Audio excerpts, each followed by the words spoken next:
कहते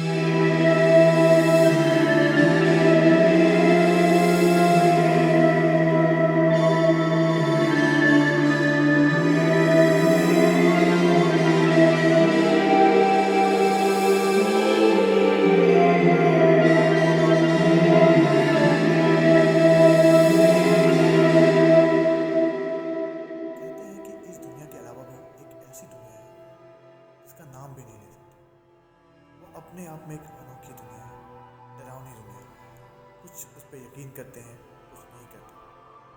और अक्सर ऐसी दुनिया होती जरूर है, हम महसूस भी करते हैं कि कई बार आप कहीं बैठे हैं और अचानक से वहाँ खुशबू आ जाना, अचानक से एक हवा, ऐसा महसूस होना कि वहाँ पे कोई है। तो आज मैं एक कहानी सुनाने जा रहा हूँ जो मुझे मेरे दोस्त ने सुनाई थी। यह उस रात की बात है जब तीन दोस्त पार्टी करके वापस लौट रहे थे। यह घटना शनिवार रात की थी। बहुत बारिश हो रही थी। मैं एक रेस्टोरेंट में अपने दोस्तों के साथ बैठा हुआ था। उसी समय रेस्टोरेंट का मालिक आया। उसने कहा, सर, रेस्टोरेंट बंद करने का समय हो गया है। मैंने कहा, ठीक है। हम सब दोस्त बाहर की ओर निकल पड़े। हम सबको वहाँ से बाहर निकलना पड़ा। हम बाहर आए और हमने एक दूसरे को गुड बाय कहा। फिर मैं अपनी कार की ओर चल गया। मैं कार स्टार्ट करके घर की ओर जाने लगा। यह एक लंबा दिन था। मैं बहुत थक गया था और इस होटल से मेरा घर 1 घंटे की दूरी पर था। रास्ते में मुझे नींद महसूस होने लगी, इसलिए मैंने खुद को जगाए रखने के लिए रेडियो चालू किया। मगर रेडियो के साथ कुछ समस्या थी। कोई भी चैनल काम ही नहीं कर रहा था और सिर्फ झिलमिलाने की आवाज़ आ रही थी। मैं गाड़ी चलाते हुए रेडियो को चेक कर रहा था। तभी मैंने अचानक देखा, सड़क के बीचों बीच मेरी कार के सामने कोई खड़ा है। मैंने स्टीयरिंग को बाएं घुमाया और जोर से ब्रेक लगाया। कार के टायर से तेज आवाज हुई और कार रुक गई। मैंने कार से बाहर निकल कर देखना चाहा कि कुछ हुआ तो नहीं। मैंने अपने कार के चारों तरफ देखा, जहां मैंने उस आदमी को खड़ा देखा था, लेकिन वहां पे कोई था ही नहीं।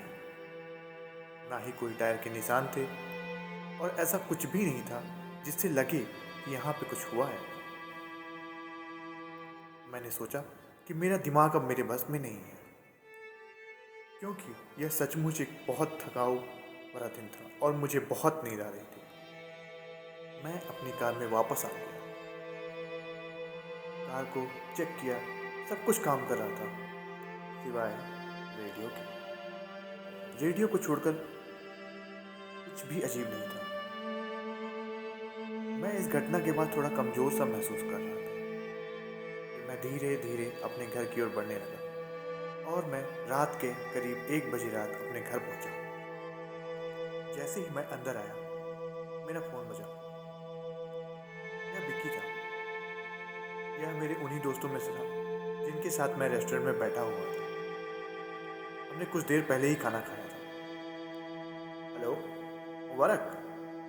हाँ बोल। मैं विक्की बोल रहा हूँ। क्या हुआ, तो बहुत परेशान है?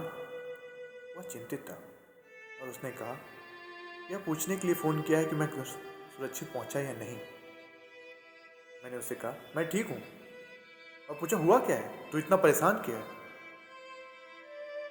वह थोड़ी देर चुप रहा, उलझन में था और थोड़ी डरा हुआ लग रहा था।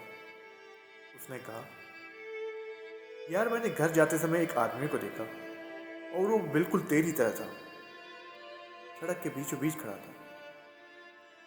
उसने सोचा कि उसने मुझे अपनी कार से टक्कर मार दी, लेकिन जब वह उसने बाहर निकल कर देखा तो वहाँ कोई न था।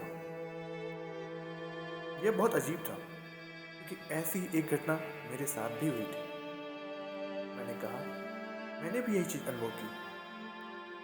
उसने कहा, उसने आकाश और विनय को भी फ़ोन किया था और उन्होंने भी कहा उनके साथ भी कुछ ऐसा ही हुआ।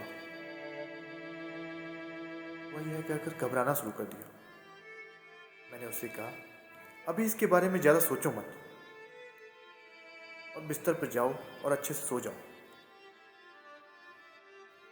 मैं इस घटना के बाद बहुत सोच में पड़ गया।